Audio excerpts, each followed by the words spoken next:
To make a railroad station out of it. No, he wants housing. No housing. Actually, I was pleased to hear that there were some suggestions about using it for Veterans Center over there, which is one of my ideas. It is part of Veterans Park. I think it's essential that we do that, and we really don't do enough for our veterans here in the country. They go out and they risk their lives, and they get retirement plans that aren't as good as city officials. So basically, that area over there, I also have some reservations about the viability of a theater because many communities are not able to make ends meet, and as a result, the state of Connecticut is bailing out, for example, Rensselaer Field, which is a brand new development, which was built on our tax dollars, and it's now become a hole in the economy. I think Bruce Springsteen was the only person that ever showed up there that anybody could name, and it's been football games. Another example is the Palace Theater.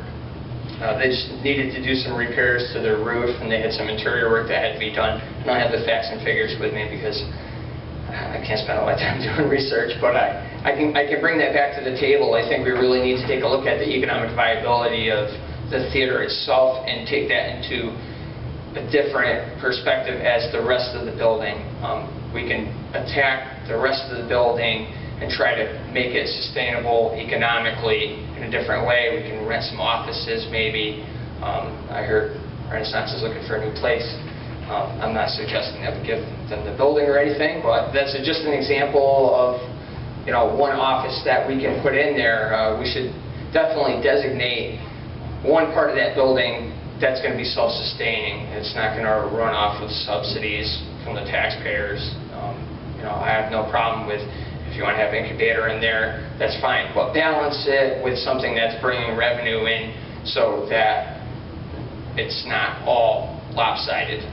I'm also concerned about what kind of subsidies are going to be used for the building because there are strings attached to some subsidies. I think we need to do a detailed analysis the finances of that aspect before we designate exactly what the building is going to be used for as an end use.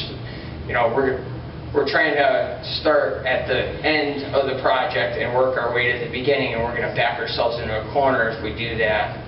And a lot of Bristol taxpayers just can't afford to do that. And same for the state of Connecticut. We're really in some sad shape. Well, this building has to be... One of the things, Sean, is that the theater, make money or not make money, is a subjective aspect of it also. You add other benefits to the city by having the theater there. Other businesses will benefit. That's going to be hard to quantify. Absolutely. I mean, and like you said, we don't have to fix everything right up front either, but $14 million is still $14 million, whether you do it now or you do it over the course of 10 years. But financing it is another thing. Now, if you're going to jump into it and you're going to totally restore the theater and get it on board, and I'm glad that somebody said that they knew a little bit about what's going on in other theaters, so we can do a little bit of research and get some feedback in that aspect. But let's not put that on top of this too, because we don't really need to do that. We can get our foot in the door. We can start to bring a little bit of revenue in there and make our investments a little bit at a time and not get too far ahead of ourselves. $14 million included breaking down the back wall and expanding that whole area, which doesn't have to be done.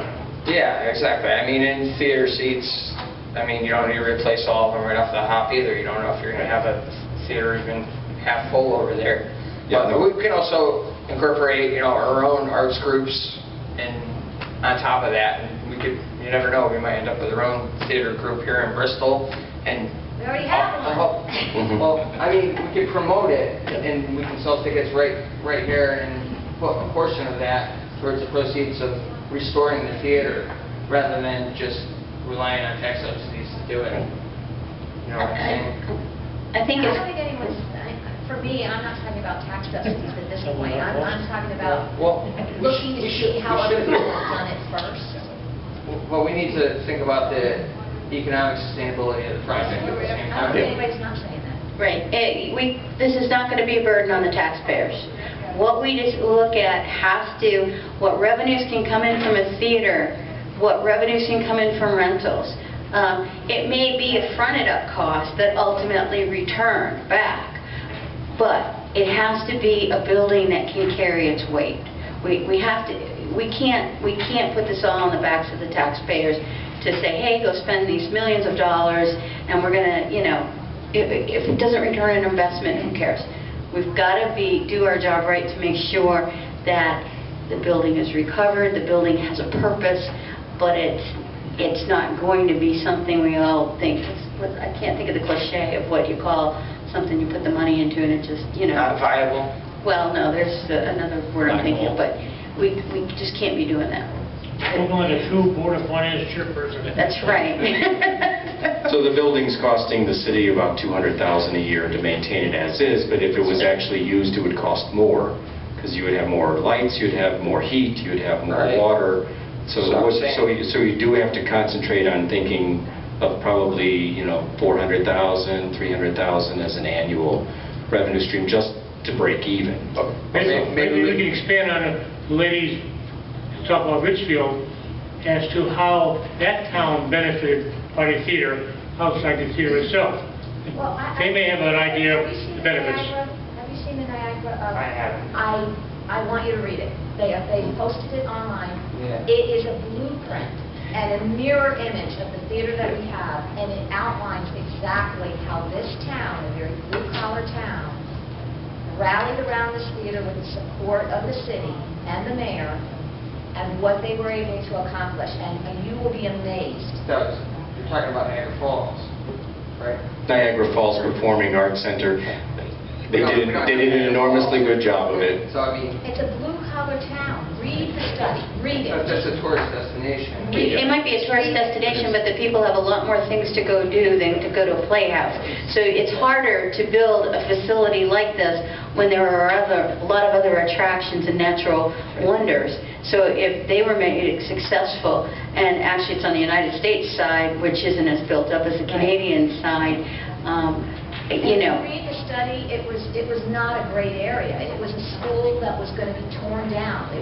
Just read it. I think you'll get a different I will. perspective. I'm not going to knock the theater down. No. I think you'll be a little more inspired about what we can do as a community if you read that study and how they went about doing it, because it is kind of a blueprint of what we can do.